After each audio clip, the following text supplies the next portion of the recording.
Cool, so this is Careers in Comics. I'm Mey Rude, I'm the moderator. Was there like feedback? Yeah, if you want to hold it back further. Okay, so is this better? Yeah. Is this better if I go like that? Okay, so I'm Mey Rude. It still has some, like it's, yeah. Yeah, I was saying. Well, pick it up again, back there. If we Oh, back there? It still has feedback. Oh, so maybe like that. So like, is this okay?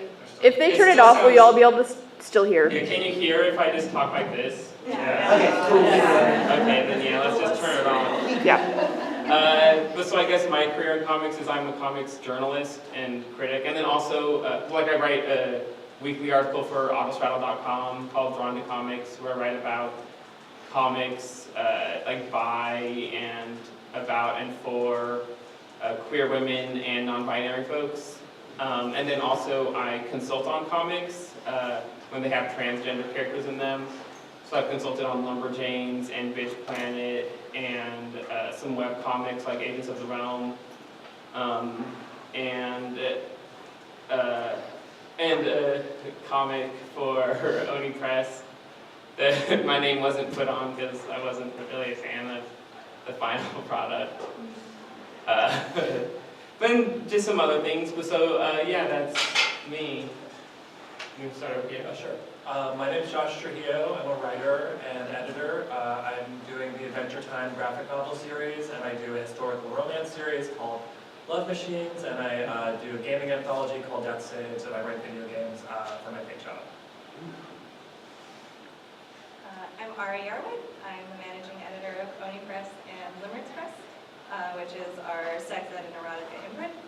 And I edit books like Princess Ever After and OJ Sex Toy. I put the print volumes together for them, and a bunch of other books. Kim Reaper just came out. Yeah, so super good. cute. Great book, yeah. So yeah, that's what I do. I'm JD Boucher. I am the director of marketing and sales over at Space Coat. And that's like technically my title, but I really just do everything that I just kind of get to put on my desk. I also edit Moonlighters, which is our digital first book, all queer lead cast. Lots of fun. And we're so excited. Yeah, I like that book a lot. Yeah. So that's us. So let's just jump right into questions. And like, you don't have to answer in order. Just answer whatever questions you want. So when did you know you wanted to work in the comics industry? I mean, I've always been doodling and drawing. I'm not primarily an artist, I'm mostly a writer, but I've always like traced over Garfield strips and like repurposed them to make my own comics. And so like I remember when I was a kid, I had this really funny, I thought it was hilarious. It was like a cat like threatening to sue a dog, like try to bite me now, I've got a lawyer. Like it's really clever when you're fourth grade. I'm like, Mom, we gotta take this to the newspaper right now. It needs to go to print. And she advised against it. So I'd say since then, it's just been a very long, circuitous path with a lot of service industry jobs to get to this point. I think I realized in college, because in high school I was like, I want to write prose. And then I realized, wait, comics are way cooler. And so I managed to practically make a second major of comics while I was in college. I actually went to school here, so I have a bachelor's in creative writing from Western, and I always liked reading comics, and I always liked, going to Comic-Cons and doing the thing.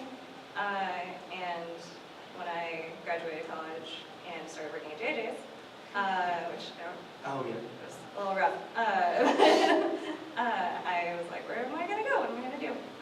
So I decided to go to publishing grad program, and that was the Denver one. It's only a month long. It's very, very intensive. But while I was there, I met somebody who works at Dark Horse, and I was like, "This is so cool! Like, wow, you can actually make a career working in comics and like editing things." And I didn't even think that was a possibility. But this dude says that that's what he does for a living. So apparently you can. So So I moved down to Portland and networked like a lot. I did an internship at Pitch Magazine, which was really fun and enjoyable. I did a lot of comics, like write-ups and reviews while I was there, so I could start getting my byline, and like I knew what I was talking about. And I happened to meet somebody who worked for Oni Press around that time, and they needed an admin assistant, and so I got that job. And then I worked my way up from there. Awesome. Yeah, that answers the second question. Sorry, I went No, over. it's cool. But so like, well, I guess I'll give my answer and ask the second question at the same time. But so like I mean like as a kid I wanted, like I was a huge fan of comics and I wanted to write comics. And so like I've like been reading them. I mean I haven't ever written a comic, but like because I don't really have the creative writing skill set right now. I mean like it would be cool to write comics, but so I like have always wanted to work in comics in some way. And then so the next question is how did you like first get into the comics industry?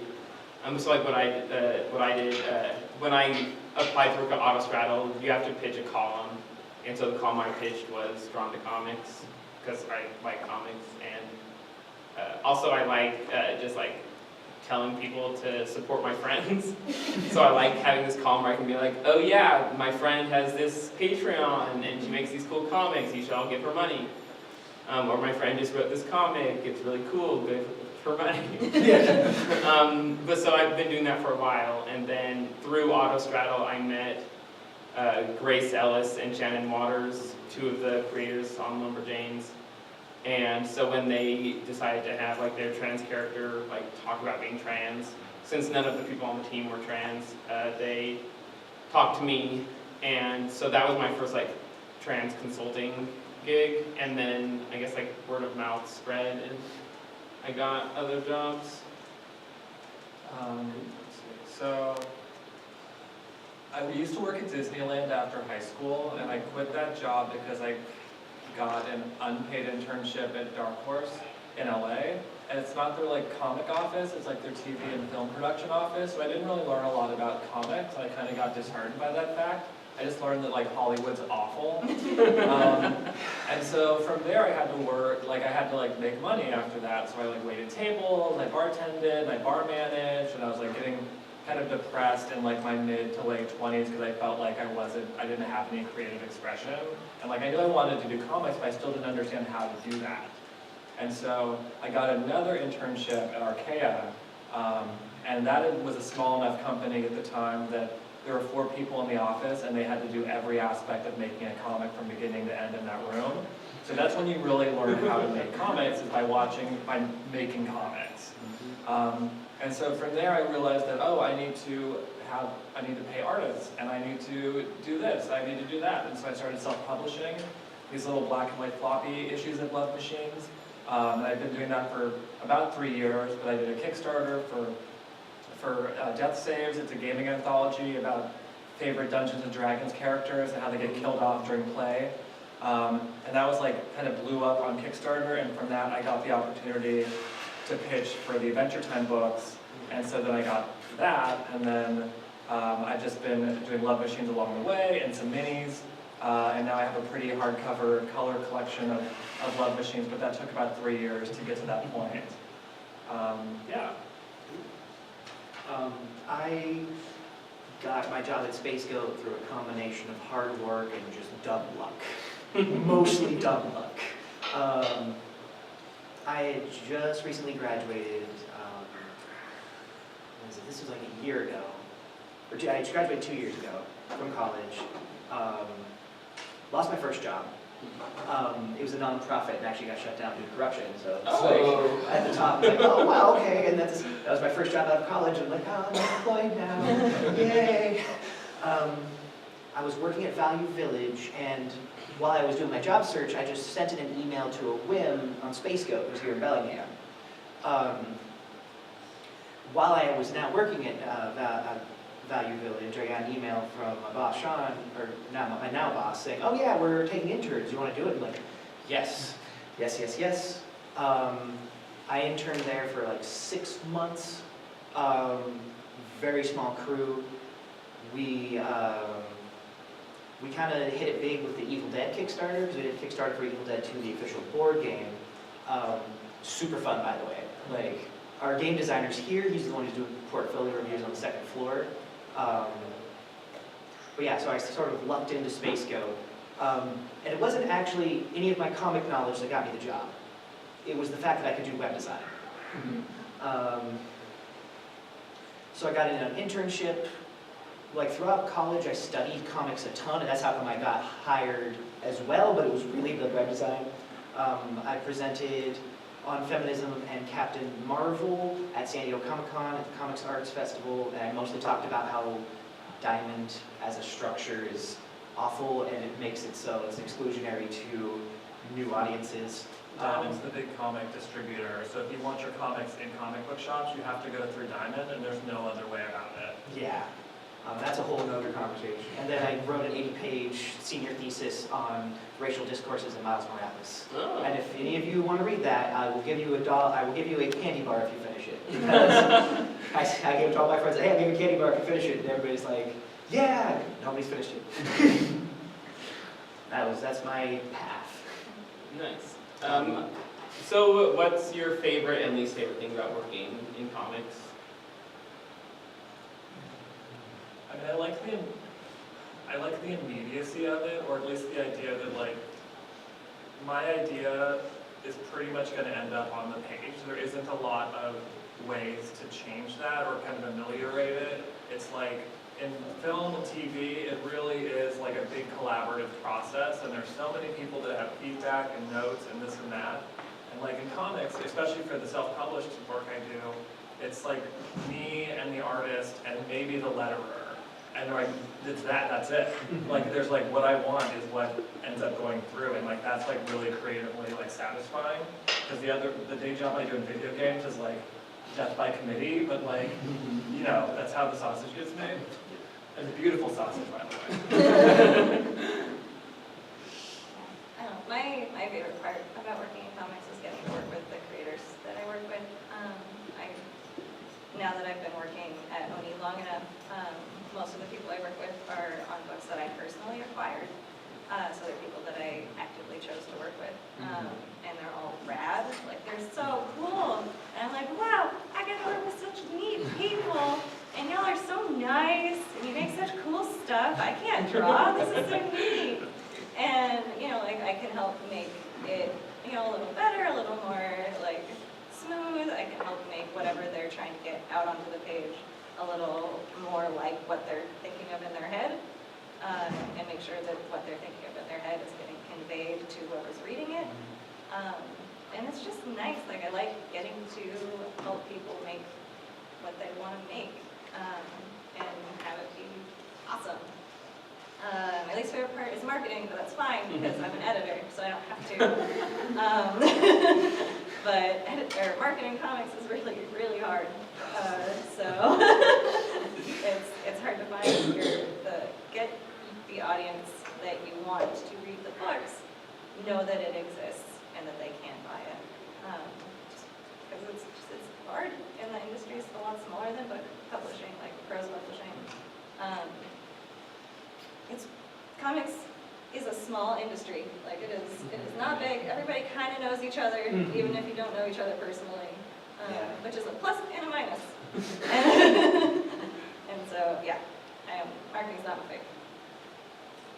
I feel that.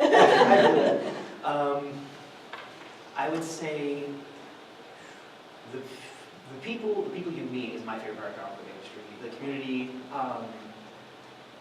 Turns out some of the nicest fans, like my top my top two groups of fans to work with is like queer comic book fans because they're so nice and supportive and awesome, and horror fans are amazingly like just rad. They're so nice. You're like, oh hey, there's like this Evil Dead thing. They're like, oh Evil Dead, yeah, awesome, woo! And I'm like, yeah, no kidding. Like, you know, people are like, board game, yeah, man, this made my century, whoa! It's like, oh cool, that's awesome, I'm really happy for you. We were just making a game. Like, fans, a lot of critics I worked with are so nice. I just want to give them nothing for support, even if they don't review our comics nicely, we just won't share it out and be like, no, that's good criticism. We'll work that in later. I'm going to say that also the worst part of working in comics is the people, because like I think it's the 90-10 rule. 90% of people in comics are amazing, just wonderful to work with, darling folks, and then the other 10%, yeah, that's all I'm going to say. It's just not the best. Yeah, for me, I mean, definitely people is one of my absolute favorite things. Like most of my, or like about half of my best friends now are comics people, who I met through like, I wrote about them in my column, and then they were like, oh hey, thanks for writing about me, and then now we're like good friends, and it's weird, but it's cool. And then also just like, it just feels really cool to be able to work in something that you've been a fan of for like, for me, I've been a fan of comics for like 25 years, you know? And so it's just really cool that now like I get to promote them and like my name is in some comics, and so that just feels really cool that I'm like, oh, this thing that like I've been in love since like before I started school, like now I'm involved in that. And my least favorite thing is, I mean, like, whatever. It's Marvel Comics. Like, when I try to write about their books, they're so frustrating. They're like, they wouldn't let me, when I was writing about, like, Angela, Asgard's Assassin, and, like, all of those, like, those books that followed after that, they wouldn't let me ask Marguerite Bennett questions about Sarah, the trans character, because they just, like, didn't want the press to talk about how there's a trans character in the book. They wouldn't let me ask political questions when I interviewed Gabby Rivera about America, which it's a comic called America about a queer Latina. And so like they're just very frustrating, and they don't want me to ask their creators about queer characters or characters of color or issues like political or social issues many times. Like I've asked people for quotes, and like, oh yeah, I can't give you a quote about that book. Like Marvel won't let me. So Marvel is like working with Marvel, trying to get them to help me promote their books is my least favorite thing. Because it's so easy. Just say like I could, like people want to read comics about queer characters, you know? Like when you see that there's a comic starring a queer character, like often I just like buy that comic like automatically. I'm like, oh, like I'll try this out. But Marvel's like, yeah, no, we don't want people to know that we've got queer characters. We don't want people to know that this character's a lesbian. We don't want people to know this character's trans. So working with Marvel's my least favorite thing. I think there's, I mean, there definitely, that's true about some of the kind of the gatekeepers of mainstream comics. They're like, they're just kind of slow to pick up on what's happening or what's current. I mean, I haven't had that experience at Boom because they're aggressively queer, if anything. Yeah. But when I first interned a million years ago, this was like, I guess 10 years ago, I had some creators who were pretty well respected, like look at my stuff and like talking about what I wanted to do. I really valued that feedback, but the feedback they gave me was like, okay, the first thing you should do is like downplay or diminish the fact that you're queer. And B, the second thing you should do is change your last name. My last name is Trujillo, Trujillo. And they're like, it's kind of like a foreign last name, and like, you should probably come up with a pen name. And I'm like, oh, that's weird. Okay. And so like my self-published work, like my first Love Machines issues, like I don't put my name on the cover, but now that's like, now that's more about I want the work to stand on its own rather than I'm embarrassed by my name.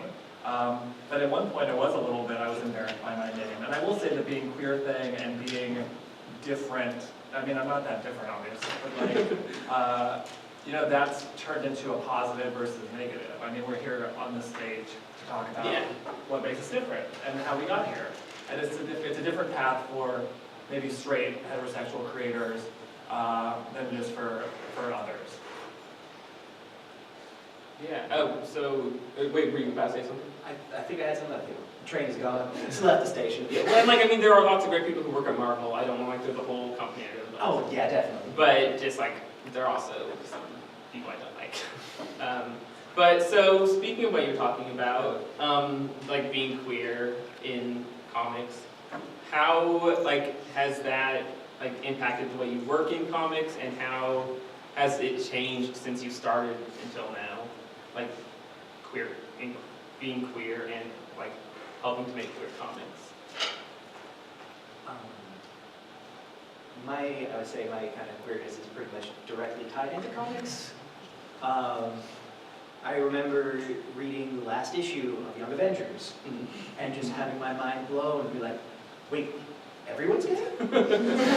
That's a thing that can happen. You know, I was the one who actually outed Deadpool as pansexual. Nice. That was so that goes on the board.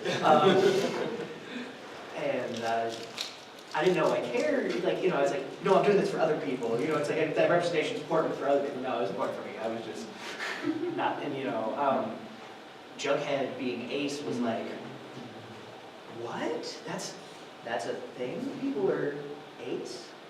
And I was, so yeah, my stuff is inherently tied to my queerness, and I try and put it in every book I have my hands on at Space Goat. I only have my hands on one book, so, and some stuff like, you know, when you have licensors in certain books, you can't actually put stuff in there. And also, it's very difficult, like, you know, it'd be kind of weird to put, not weird to put a queer character in Evil Dead, but I wouldn't want them to be like the monster. And because people in Evil Dead get possessed and killed by Ash so often, it's like, I'm also not the editor of that book. It would be difficult to like get good representation in there and not like, oh look, there's a character, oh they're dead. It's the last thing we need. Yeah, I'd say that me being queer is pretty important to like what I acquire and what I work on. Work on about 30 different books, and I'd say a very good portion of them are either queer or written or created by a queer person.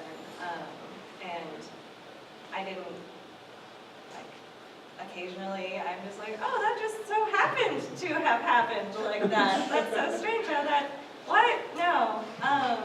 But it's very intentional, and like I want to be creating, and I feel like this is a thread through a lot of what like queer comics people say. It's like I want to be creating the work that I would have wanted to read when I was a kid. Like I wanted this available to me when I was a teenager. It wasn't, but like I am now in a position to make it available, and that's really important to me. And so that's rad, and I want to keep doing that. Yeah, and I mean, when I got like that bad advice, it was like 10 years ago, and so the situation's changed completely in the comics industry, and I think a lot of the excitement or the passion in comics is coming from queer creators specifically, and that's really exciting because like big Kickstarters are coming out, and you know, like books are making money. Gay books, more money. Like, yeah, Oh, check these. Oh my lord. they're gonna buy like a country one of these days. I just showed that to my publisher, and I was just like, so yeah, you know, I know like Moonlighter's been on the back schedule, but like, look at this Check Please Kickstarter. He just like, I swear I saw like almost like money signs, just like, cha-ching. He's like, okay, so. Yeah, and it's, I mean, the goal, obviously I want to make the books I want to read, and that hasn't changed a lot. And doing conventions like this, or FlameCon, or Queers in Comics Conference, like it's crazy what an interesting spread of the books queer people want to read are.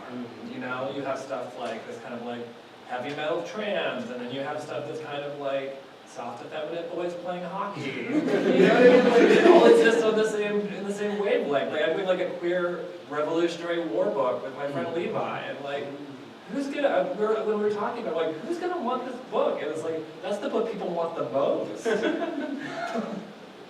Yeah, for me, like, basically, I mean, same thing, like, but I mean, I started my column like 3 years ago, and like when I started writing about like queer comics, like I never had like a backlog of things that I was gonna write about. Like each week I had to find something to write about. But now I've got like 6 things that like lined up, and like people send me like press releases, and I'm like, oh, I've got like the next 6 weeks planned out already. Like I'll like have to rearrange things to work it in, because there's just so much great queer comics out there right now. And like also so many more people are like able to be out and like talk about how like being queer informs their comics. Like a ton of, like so many people who like I've been a fan of for like 5 years or whatever, you know, came out in the past like year or two. And so it's just like, even indie comics and web comics, it's really great. Like it's still not great at the big two, but again, like with Marvel, mainly it's not good. But like I love web comics so much, because there's just like so much freedom, and then also like it's great for like niche communities to find the stuff that they love, and then like it's just, web comics are great, and also indie comics, like Oni Press is like amazing. Space Battle Lunchtime, so great. Valley Race is Oh, such a amazing, nice race. amazing, yeah. But yeah, well, and Space Goat, like my friend Maddie Gonzalez. Oh, Maddie's doing such a good job. Yeah, Uncanny Valley High. Is that what it's Yeah. called? Yeah. Oh, so cool.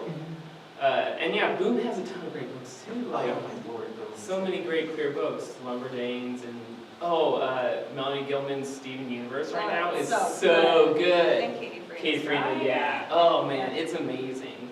I'm actually drawn into one of those issues. Nice. Yeah, I'm at the prom, or the homecoming dance, whatever it is. Yes. Yeah, so, but yeah, just like super great comics and super great web comics, and I really like that more people are able to be like open and out and have like flourishing careers. Because just a few years ago they were like, oh yeah, like I don't want to talk about that because I'm afraid that people won't buy my book, or that I won't be able to get a job at like a bigger company. But yeah, so I'm excited. I just want things to be better with the big two, or I want like, I don't know, like the total revamping of the like, industry, so that the big two are like, I don't know, not. I mean, I think it's like, I'm not gonna insult a potential employer. So I will say that, I think that, you know, the age of the dinosaurs is over, and like, if you add up all the Kickstarters, it's like the third largest publisher for comics. And like, that's kind of where it's getting, even if it's a little bit tribalism, it's kind of like, you know, I mean, there is a market for queer-centric books, and if older publishers can't catch up, they're not gonna get any of that money. And so, I mean, all we can do is just come up with the most interesting stuff. And you'll see every so often they kind of like they kind of treat it like a commodity, the queerness, or like it's a trend, like it's like kung fu or blaxploitation, and like now it's like the queer's time to like be exploited for dollars. And like when you see like kind of transparent stuff like that, I hope you take a second thought before buying it and support something that's maybe a little more authentic. Also, I think definitely supporting queer creators is key above supporting just like queer characters. Because if it's like, because like you need to give money to queer people. Like that's the best way to support queer people in comics, is like make it so that they can afford to live.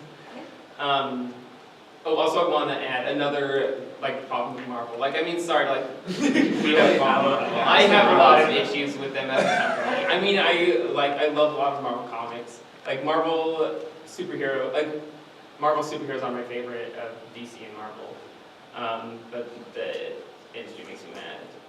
But because like Patsy Walker, aka Hellcat, is like the most like queer normative like superhero book, like that and Young Avengers. Like because like 70% of the Patsy Walker cast is queer, and then the writer is a queer woman, and the artist is a queer woman, and like Marvel doesn't advertise it at all. Like, I mean, now it's over, but like they didn't advertise it or promote it at all, and like, so yeah, like I think that the big two are not gonna, unless they can like radically catch up with the times, we're gonna see hopefully a good shift in the coming years.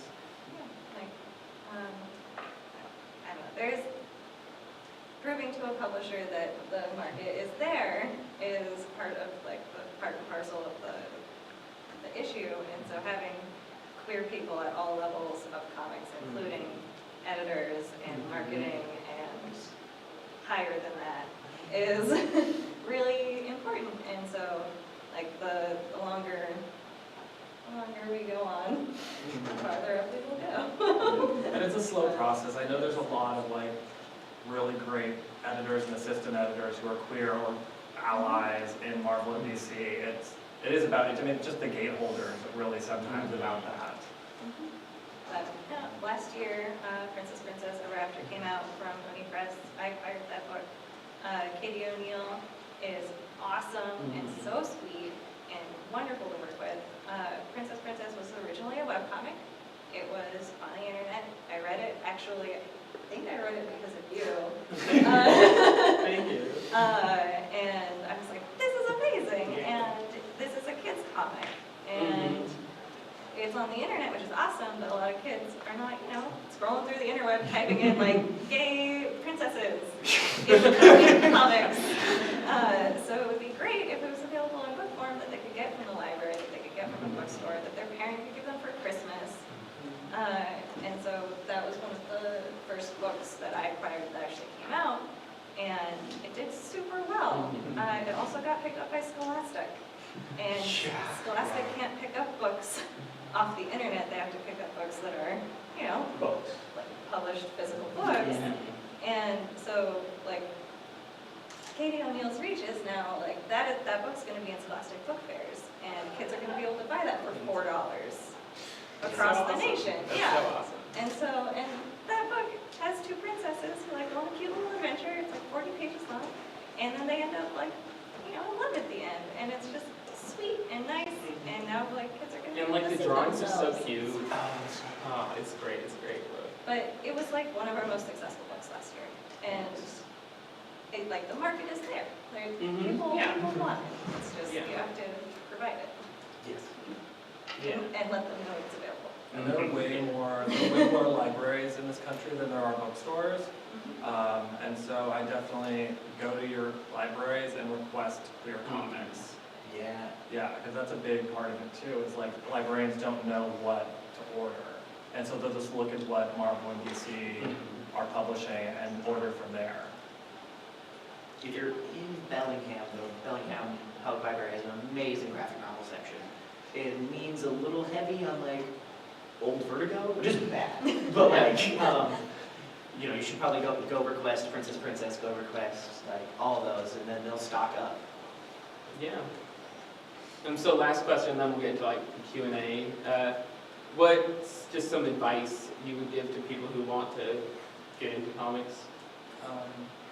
I always say be infinitely patient, be infinitely kind, and be present, and don't burn bridges. Do not burn bridges. It's a very small community, and everyone, it's a small southern, comics is a small southern town, and everyone knows each other's secrets. And if you're unprofessional, that's going to hurt you, no matter how talented you are. Yeah, be kind, be professional, be courteous, and just go to the places where the comics are. And meet people and, write stuff. Like, do some comics journalism, which is rad and need more of, and like just get involved in the community, and people will eventually know who you are, and that will help you. It's very network based. Which is a thing. I'm gonna say, if you don't have a Twitter account, get a Twitter account. Get a Twitter account and don't tweet. First of all, for a while. Tweet nice things. A, tweet nice things, but B, I would say everybody in the comics industry is on Twitter. Just about everyone. You can follow just about everyone and learn so much. Mm. That's where I learned most of how the industry really works, is by following people on Twitter and reading into their rants. I would say, let's see, you have to be, present, obviously, professional. Professional also means building your skills, Put your website on, I need to be able to find your website. You need to have a website. You need to have a website with your portfolio or a list of your written work. And an email. And an email address, have an email That's- address, oh my gosh. please. Yeah, you can put a separate one for your comic stuff if you're worried about spam or giving out your own name, but have an email address accessible. I have definitely tried to hire people for variant covers and then well, I cannot actually find you, so I guess I won't. Yep, taking part in hashtags, if there's, visible women, we recruit people from there. Just being involved, being there, constantly working on your work, being positive. And it doesn't mean being positive doesn't mean you have to censor yourself. I say, you can feel free to criticize certain works, just don't be a jerk about it and don't tag the creators. Don't tag the creators. Don't tag the creators. And then, don't get caught up, your first work, it doesn't have, no comic you ever do will be perfect. And I always say, no one's gonna read your first comic, no matter what. So just make it, and maybe someone will read your second comic, and maybe you'll be better at it by then. And you just need to have a body of work, you need to have a portfolio, otherwise no one's gonna take you seriously. And so don't get caught up on making it perfect, comics is as much about getting it done as it is getting it done right. Yep, it's definitely true. I would say Super Mutant Magic Academy is the perfect comic. So there's one. There's one. Okay, there's one Perfect That's- comic. No, I can't argue that. I always say that the best way to get hired as an artist or a creator in comics is to do a webcomic.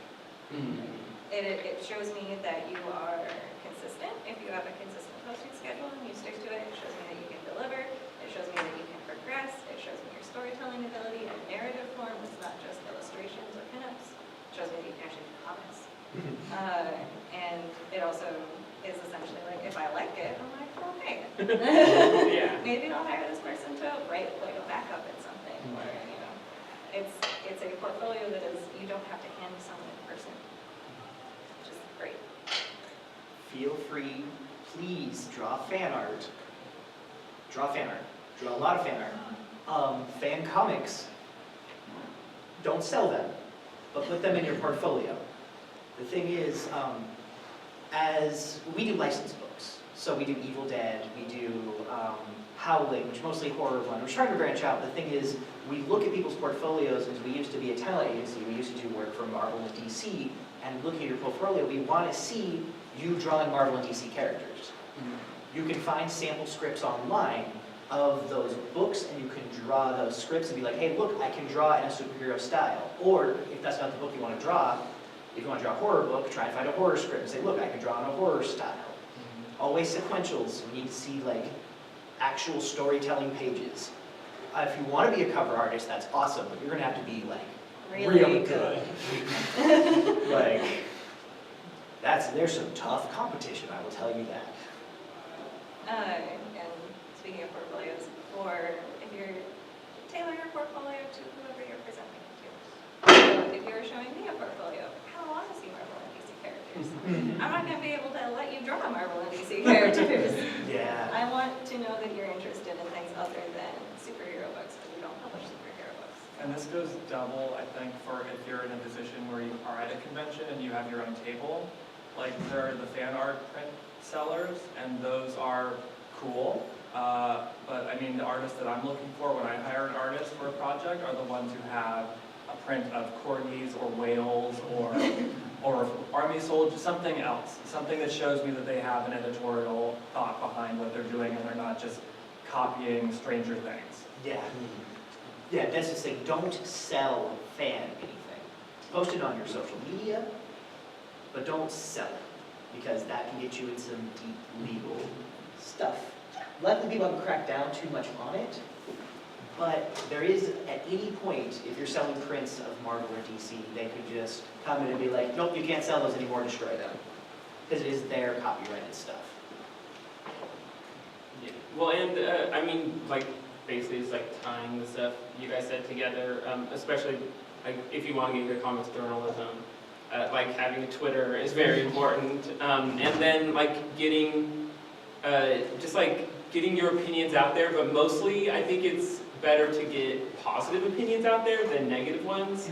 Like if people see that you're only just like complaining about the bad comics, like that's, I mean, it can get you a lot of Twitter followers to just like complain about things constantly, but it doesn't like endear you to people as much, or like get you like committed people who like want to listen to you as much as being like, oh, here's a comic I love, here are the things I love about it, here's a creator I love, here are the things I love about this creator.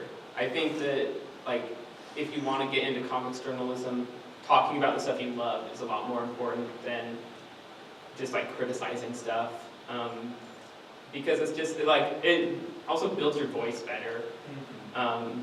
It's a lot easier to just like say like, oh, I know I've been trashing Marvel like this whole panel, so I've been like going against my advice, but and it's also just a lot more fun to be like, oh, like support the Strong Female Protagonist Kickstarter that's going on right now. Or like, Yes, you should go do that. yeah, Just it's search that great right now. book. Or like buying Moonlighters or Kim Reaper or Adventure Time. Like there are so many great comics out there, and it's fun to talk about things that you like, and it's fun to like talk about why you like the things that you like. So I think if you want, and also like you can start your own blog and just like be like, here's my favorite like comic that I read this week. Here's like this web comic that I like, and here's like what I like about it. Like it's just, I think that being positive on the internet about the things you love is just better than just being negative all the time. And also it helps other people too, because then you're like, hey, look, here's this cool creator. I'm like retweeting her Patreon, or I'm tweeting about how this creator like has this great webcomic that I love. So like it's just, and then like you're supporting people, and then they're more likely to support you, not in like a sneaky way. They'll be like, oh, you owe me a favor now, but just like, you know, then people know like, oh, this is a genuine person who likes to support other comics and likes to talk about positive things, and they're a person that I want in my life or in my company or in my community. So I think that's a good tip. So now we've got like 12 minutes left. Does anyone have any questions? I have two, if that's okay. The first one is, do you think that the current political administration is going to make it harder for the industry? Because we've made so many gains in the last 5 years, but now everything's changed since November. And then the second one is, did any of you have to deal with like very non-supportive parents when you're like 20 or just out of college, and they really want you to have a day job, but you're really working on this project, like, you know, on the computer every day working on your stuff?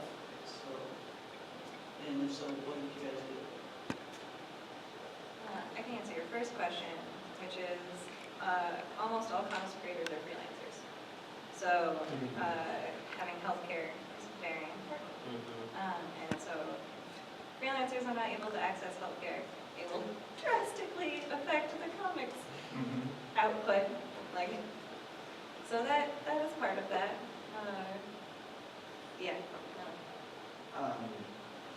One thing administration-wise is printing. A lot of printing is done in China for books, and there has been talks of trying to cut off China or put up large tariffs on stuff, and that could very much affect.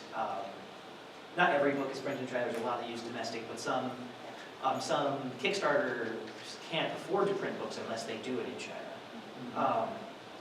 So that is something to be aware of with the current administration.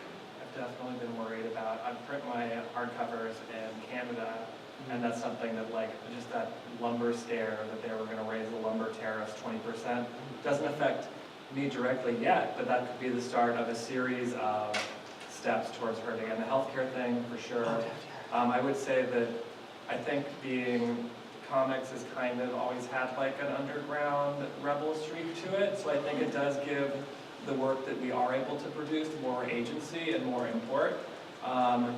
But I prefer to have healthcare and other things. What's the other one? In the 20s, I mean, my parents have been really confused about the comics thing my entire life. My mom like would rip up. I was a really good student in school until I wasn't. But when I was a good student, I would like just draw in my free time and doodle my comics, and my mom would like rip them up if she found them. And like now she gets it, but it's because I have like a day job that like is a real job. She didn't get it when I was waiting tables and trying to go broke printing my comics. And so I mean, it is about self-care too, and I think your family probably has your best interest at heart, but it is hard to convince them, and maybe it's about, yeah, I don't know, that's something I still struggle with. I have nothing against day job. I say, if you got a day job, day job. I know a lot of creators who only work part-time comics. That's just, there's not a ton of money in it. Like, if we were in a job, if I was in comic, or if I was in my job for the money, I wouldn't be working comics. It would be real. Day job is fine. Just you can work, have spare time to work on stuff while you have the day job. I know before I worked at Space Go, I worked 3 jobs. Or I worked a 40-hour job, I worked part-time in a nonprofit, and I took my Space Go internship. I worked 10 hours a day, 4 days a week, 9 hours a day, 2 days a week. I had 1 day off. That was 3 months. Then for like 4 months, I worked 7 days a week, 9 hours a day. Then I was able to transition to work to Space Go full-time, but that was my first year out of college. And that's just what I had to do to get there. Not everybody can do that, because not everybody can work those hours just due to like a number of things. So there are a lot of horror stories of beautiful art babies graduating school and then getting like a Transformers variant cover or some whatever it is. My Little Pony, I don't know. But like, and they're like, I've made it in comics. I'm quitting my job and I'm going full-time on art. Do not do that. If the output you can afford without going destitute is one 8-page mini a year, make one 8-page mini a year. Like, that's the truth of it. Like, you can find other ways to creatively express yourself and not go bankrupt. yeah. Because having a long-term output is more important than getting this one perfect workout. Also, actually, this was supposed to end like 8 minutes ago. I thought it ended at 11. But does anyone have a last like question? Or lots of questions. Can we do like rapid fire? Really quick. I have a quick one. So it was mentioned like talking about comics is a more like direct way to create work, even as a collaborative effort or work with more people. Have you had any experience like working solo on a project, like writing, making, or drawing, or do you know of people who have had success doing like a long-term project that way? It just seems like it's. I mean, everyone in webcomics basically. Everybody, Yeah. I mean, the only thing I've drawn is a sketchbook that I produced. So I've mostly been doing writing for my published work. And so, I mean, I'm intimidated by the idea of having to do it all. Because I hate my lettering, I hate my inking, and this and that. But I mean, people on webcomics are way worse than I am. And they make like, $10,000 a month on Patreon. So what do I know? Also, like, I mean, there's some creators here, Hazel Newland and Archie Bongiovanni, like, make comics where they, like, draw and letter and self-publish. I mean, like, they also have, like Hazel has published things with other places, but, like, I'm sure there are other creators here, too, who have, like, done the whole thing themselves. Either of you. I was just wondering, where do you work? Any of you work remotely? And how do you find out about your position? Oh yeah. Yeah, I work online at Autostraddle, so like I live in Pocatello, Idaho right now, and work in comics. So, My comics work is all freelance, and I self-publish, so I work from wherever I can work from, really. So that hasn't been so much an issue, but being based in Los Angeles allowed me to get internships that kind of led to figuring out comics. And so if you're in an area that has a publishing industry or a publisher, definitely try to cozy up to them and figure out how that works. I don't know if you work remote, but if you're actually working within a comics company, like I edit, usually you're in office. I work remote like 1 day a week, but I work from home. And there are, like Image does freelance editing, so because they don't have an in-house editing staff really. But other than that, usually if you're working within a company, it's in office. Yeah, same with Space Code. I work in office, I work remote, like 1.5 days out of the week. Yeah. yeah. Okay, and the last question. I was just wondering, because I know you guys like got into comics when you were older, but like I'm still in high school, and I'm wondering if there's anything I can do to kind of like start early so I could be successful earlier and like Put your stuff online. Practice. Yeah, Yeah. think it will come. There's this creator, was it Brian Michael Bendis, who said something to the effect of like it took him 10 years to get his first paycheck in comics. And like, that's kind of been true for me too. So I mean, it's definitely a little bit of a waiting game in developing your skill set and proving people that you're ready. The best thing, if there's a convention in your town, volunteer for it. If there's an art show in your town for comic art, go to it and talk to everyone. Like a lot of it is like networking or just like genuinely making friendships with people whose work you admire and trying to get better by like basking in their glory. Not me, but better people. Yeah, and like I mean, there are like young people who like make money in comics. Like I mean, Maddie Gonzalez, who draws Uncanny Valley High, is like 23, and she's been working in comics for a few years. So like it is possible. Like it's not like, but I mean, don't like expect to right away. You I'm think also that, yeah. 23, so. Oh yeah. So, But yeah, so just like yeah.